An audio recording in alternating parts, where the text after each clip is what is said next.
So, first of all, I want to just say that I agree completely with this idea of distributed health.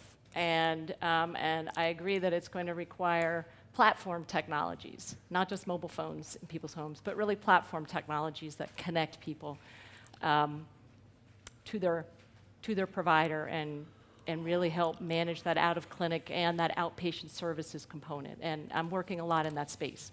I'm not going to talk too much about that, but I'm going to talk about some of the things that I think are important and how we look at the outcomes and how that will tie to policy. The other thing I want to say is I think that there's a piece of the equation that we have not discussed yet today that has a profound impact on policy, and that is the biotech, pharmaceutical, biomedical, industrial research complex. And I don't think we've talked much about the role of what medical products and what drugs are doing in terms of innovation and how that ties or fits with digital technology. So I'm going to talk a little bit about that because it's a really important driver. And I want to just remind everybody or tell people who don't know what happened when we had a national debate about healthcare reform several years ago, which was there was a huge amount of discussion from parties with various interests, pharma being a major player who was out to spend $50 million in advertising to either support or to go against what was going to be put on the table as part of the Affordable Care Act. So I think it's really important that we bring that part of the equation into the discussion because it's a really important driver. And when I say pharma, I mean pharma collectively, the medical device, the Siemens, the GEs, all those folks. Really important part of the medical discussion and the policy. Second piece I think that's important to remember is that in many respects, the ACA did attempt to create an IT infrastructure layer. And they did do it with incentives, real money around the EHR initiative. The problem was that the execution got screwed up. And if you talk to people who were involved at CMS and HHS, and I was there at the time, this is one of the major mistakes or regrets that I think a lot of people have around what actually happened when an incentive was used to make sure everybody hooked up, and then what actually Epic and Cerner and electronic medical record vendors did. And essentially what they did was use these financial incentives and created silos of data as opposed to creating interoperability. And it completely undercut what was the intent of a very significant incentive structure. So I think it's important to remember that healthcare's changing and that at the policy level, sometimes even though we have our best intentions, the execution and the consequences don't happen as we think. So I'm going to talk a little bit about some of the regulatory components, and I'm going to just be throwing stuff at you fast because we could spend 3 days on each slide. But we obviously don't have that much time. So the first point is that we've been talking about here a lot. Patients want solutions. They want to be part of the equation. We want to enable them. We want to shift responsibility. And this idea of pay for performance is a really important kind of transformational shift. And the name of the game right now in the policy world is where's risk? Who owns the risk? How do we deal with the risk? Is it being shifted to the providers? Is it being shifted to the payers? And I would argue that it's actually in large part being shifted to the providers and by proxy to the medical product developers, which we haven't been talking about, to demonstrate that they are having an impact that's affecting an outcome. And this is a really important part of policy. I'm then going to talk a little bit about real-world evidence and what's going on with that, because at the end of the day, what happens when you're developing any intervention that you want to introduce into a health system, whether it's in the US or Europe or Singapore or wherever, at the end of the day, you're coming down to something very tangible, which is a license and a label and a set of claims about what that intervention is going to do, whether it's a change in practice, whether it's a guideline that physicians groups put forward, or whether it's an actual indication and a label. And the fact that most of these aren't particularly dynamic, I think, is where digital can play a huge important role. And how do we create a more dynamic strategy around what, at the end of the day, are the drivers of the metrics that we're going to measure? Because all of it comes down to, is your product, is your intervention performing to a set of key metrics or claims that you are making about what you intend to do? And I think when we think about accountability, That's the bottom line right there. And every company that's in the business knows that. Providers, I think, less so. Okay, so this whole idea to me around the patient side of it comes down to this whole conundrum about patient versus consumer, and the fact that patients don't really like being patients, they actually like being consumers, they don't really like being patients. But one of the things that I think we haven't talked a lot about that is important, we've talked about transactions. How do we measure transactions? How do we document? How do we track things? How do we deal with data that are coming in from different perspectives? We've talked a little bit about transparency in terms of who's going to share data, who gets to use it, and how we'd like to do that more. We haven't really talked about trust, and I think trust is really one of the most important components. So even if we have really good data, or we think we have really good big data, how good is that data, and how much can we trust that data? And this is an issue that I think I first realized was critically important when I was working at the FDA. And we were doing huge searches of 120 million covered lives to look for rare adverse events. And what we kept finding was that the data was telling us all kinds of anomalous things. It was supposedly good data. There was a lot of it. It was claims data. It was electronic medical record data. But what we came to learn was that the purpose under which the data was collected in an electronic health record was really about revenue cycle management. The purpose of the claims data is about revenue cycle management. So the coding and the way the data was put in to maximize payment, not to tell you the story of the patient, but to maximize payment. So what you put in is what you get out. And the question is, how do you decide what's trustworthy and what the real story is from the patient perspective? The second piece of this is, who does the patient trust? What is the story that the patient is telling you that's getting put into the electronic database? I have had countless arguments with physicians about patient-reported outcomes and the importance of them. And I will say 9 times out of 10, I hear from physicians that patients don't know what they're talking about, that a basic H&P that they take is much more valuable than something a patient self-reports because patients are crazy and they don't really know what's wrong with them. I think that that's a real problem right now and a bias in the system. And so to be perfectly honest, we've done a lot of work with patients and patient focus groups. They don't tell physicians a lot of what's going on with them. And that, of course, never gets put into the electronic medical record. They're not telling physicians if they're living in an abusive household, if they're abusing substances, or if they're not taking their medication because they're afraid their physician's going to be mad at them. So who are the people that really know the trusted information? Well, it's probably nurses, it's the home caregiver, it's a lot of other people, but not the physicians. And I think it's really important that we think about digital and that we remember we're really asking people to give us their trust, and we really have to trust the information. And the last point is, there's a lot of information out there right now for patients to go to, and we know that a lot of it is bad. We know this in social media. We're having a huge national discussion about fake news right now in our country. One of the things in healthcare that's a major concern to the FDA is people who are marketing drugs that aren't the actual drugs. And people are going online and ordering pharmaceuticals that they think are cheaper and better, and they're all empowered to do so, but they're buying stuff that's crap. So I think we really have to think about that trust equation when we talk about this. Now, I'm going to talk briefly about mobile health and the mobile guidance that the FDA put out, and how in a regulatory environment, an agency really struggled to figure out where they should come down with respect to providing protections for patients while at the same time letting innovation happen. And there's been a lot of debate. And I was in the middle of this guidance when it was being written and shepherding it through not just the FDA, but through the White House and through HHS and dealing with the venture capital community and the Hill and a variety of other interested constituents. But at the end of the day, they basically try to divide the world into 3 separate layers. 1, it's general patient education. They aren't going to consider it a mobile app. 2, something called enforcement discretion, which means they're recognizing that there's stuff that's going on in the mobile universe that may be important and could be regulated, but they're choosing not to. That's enforcement discretion. And 3, that they actually think this mobile or digital intervention is a device and needs to be based using a risk-based calculation that they use for other devices. Category C really means your phone is a little mini EKG, or your phone is actually a medical device taking data directly and interpreting it, or you have an algorithm that's interpreting and providing actual information or actionable data to a patient directly. That gets regulated by the FDA.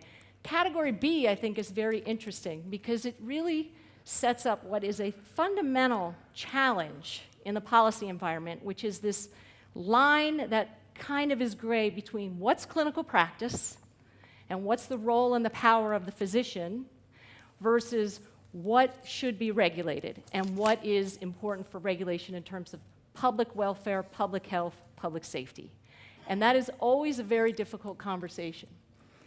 Most recently, something called the 21st Century Cures Act, which has just moved through the House yesterday as a bipartisan piece of legislation, even set up to lay into the FDA a little bit more to basically say that the oversight should only pertain to medical device functions and that they intend to make sure that the oversight authority is limited. So now they want to move the needle, if you will, from an agency's regulatory authority to instantiate it in law, that regulation around mobile is going to be more limited. We could argue about whether you think that's good or not, but clearly this is an ongoing debate that I think is going to continue to evolve as the technology evolves. One other interesting thing, and again, I'm just throwing stuff out at you that I think are interesting policy pieces for discussion. The EMA recently decided that they would allow for complete public access of public data. Of clinical trial data and data submitted to the agency. I think this is really important. It's a really important opportunity for us to think about what can we do, not just with data that we're collecting at the level of the providers, but all of the data that exists in these regulatory agencies and all the data that exists as part of pharmaceutical studies that's going to be really important and I think shed a lot of light on what we might be able to do with digital health. It's certainly looking at what can be figured out retrospectively, what we can do in a controlled sort of phase 2-3 efficacy study, and does that really tell us, is it really predictive of what outcomes and effectiveness looks like in the real world? So this is a really important first step. I can tell you at the FDA, huge fight with pharma about whether patient-level data was considered commercial confidential information. I got involved in a lot of that argument and fight. There were ways that we got around it to try to release some of the data, but there is a huge slug of data right now that is sitting in these regulatory agencies that could be very, very useful. I've looked at some of it for helping us understand how good is our predictive power in this whole thing we're doing to develop new medical interventions. And I would wager to say not as good as we might think. Okay, privacy. I really don't want to talk much about this except to say that HIPAA is struggling to keep up with what is happening in the technology domain. And a lot of this plays out in very, very complex issues that apply to things like EULAs, user agreements, user license agreements on mobile applications. 95% of what the industry decided to do was go direct to consumer to kind of stay out of this. For those companies that are doing B2B and using mobile, they get involved in business associate agreements, covered entity agreements, and a lot of legalese and and I'm one of them, a lot of relationships that are very difficult to navigate. So that needs a lot of work, and we need to really think about privacy and what the policy should be. In Europe, it's even worse. They are getting more and more difficult to set up and work with provider entities in the digital space. You have to do things like map your server to a known location or address within that country, which makes cloud-based architecture a real challenge. So I think this is a huge and important discussion, one you could have a future seminar on. I think but what we all have been talking about is that we need to bring value. We need to bring value to patients. We need to bring value to communities.